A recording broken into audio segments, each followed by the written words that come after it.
2 Kings chapter 5. Elisha cures Naaman's leprosy. Naaman, the army commander of the king of Aram, was highly esteemed and respected by his master, for through him the Lord had brought victory to Aram. But valiant as he was, the man was a leper. Now the Arameans had captured from the land of Israel in a raid a little girl who became the servant of Naaman's wife. She said to her mistress, If only my master would present himself to the prophet in Samaria, he would cure him of his leprosy. Naaman went and told his master, This is what a girl from the land of Israel said. The king of Aram said, Go, I will send along a letter to the king of Israel. So Naaman set out, taking along 10 silver talents, 6,000 gold pieces, and 10 festal garments. He brought the king of Israel the letter, which read, With this letter I am sending you my servant Naaman to you, that you may cure him of his leprosy. When he read the letter, the king of Israel tore his garments and exclaimed, Am I a God with power over life and death that this man should send someone for me to cure him of leprosy? Take note, you can see he is only looking for a quarrel with me. When Elisha, the man of God, heard that the king of Israel had torn his garments, he sent word to the king.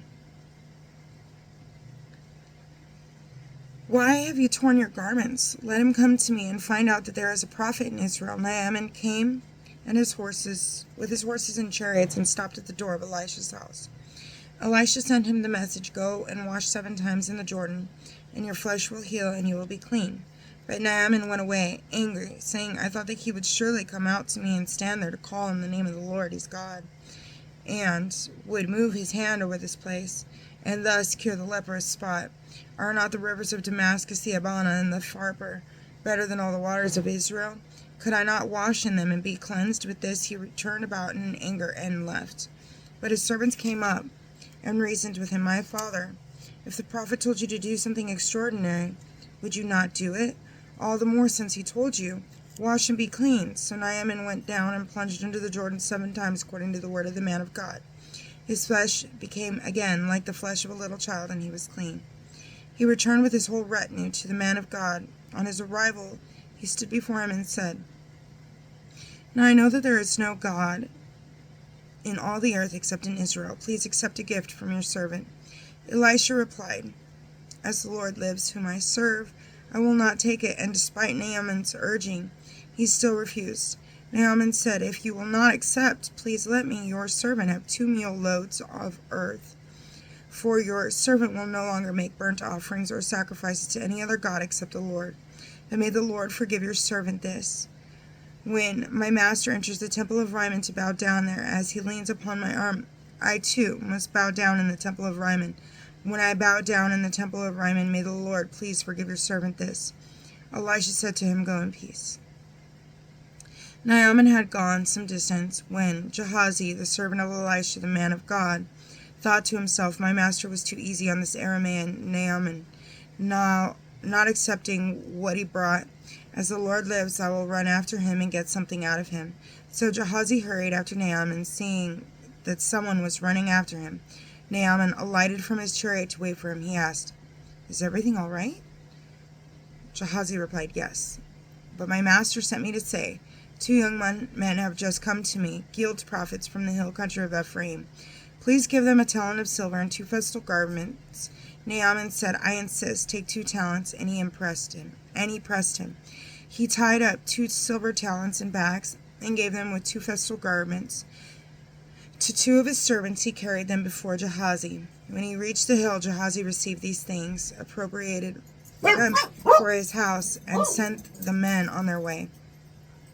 He went in and stood by Elisha his master, who asked him, Where have you been, Gehazi? He answered, Your servant has not gone anywhere.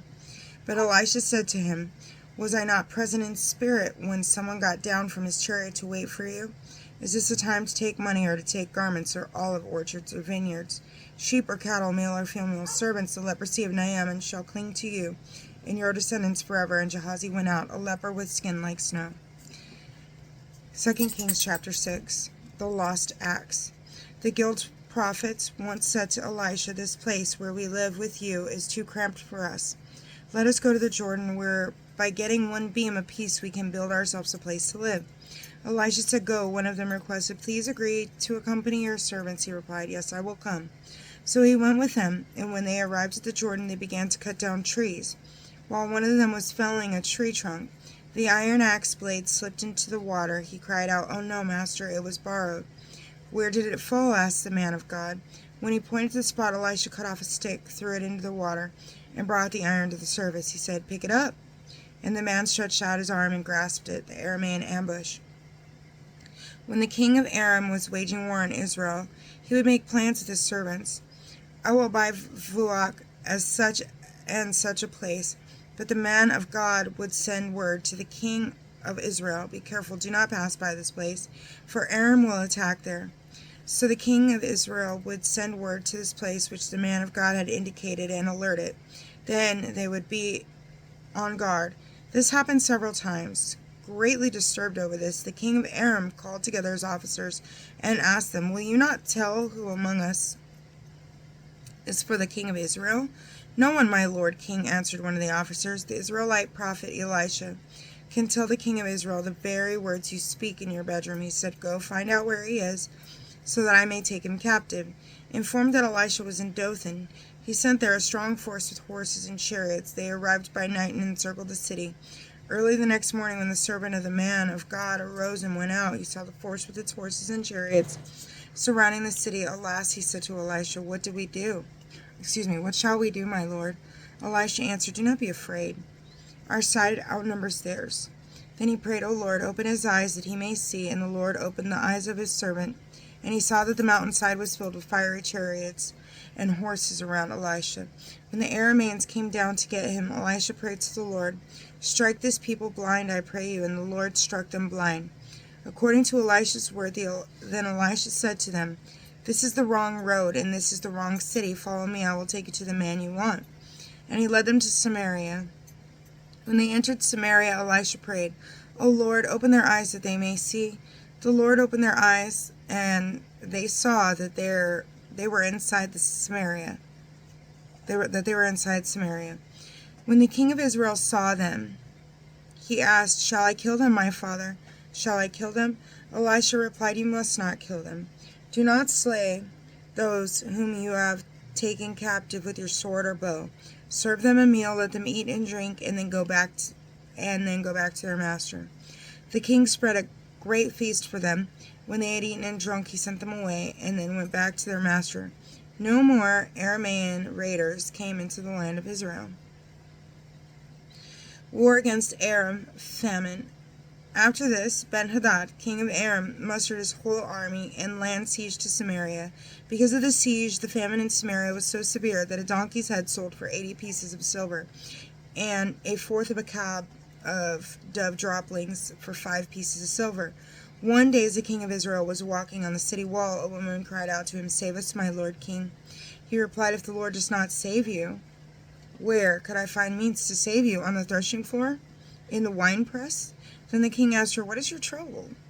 She replied, "This woman said to me, 'Give up your son, that we may eat him today, then tomorrow we will eat my son.'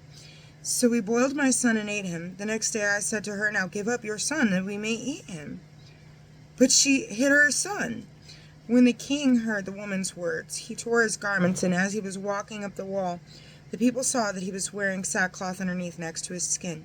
The king exclaimed, "May God do thus to me and more, if the head of Elisha, the son of Shaphat, stays on him today."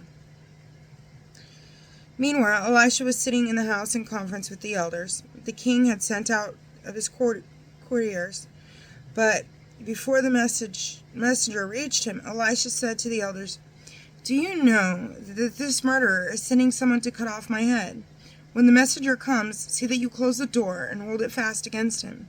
His master's footsteps are echoing behind him."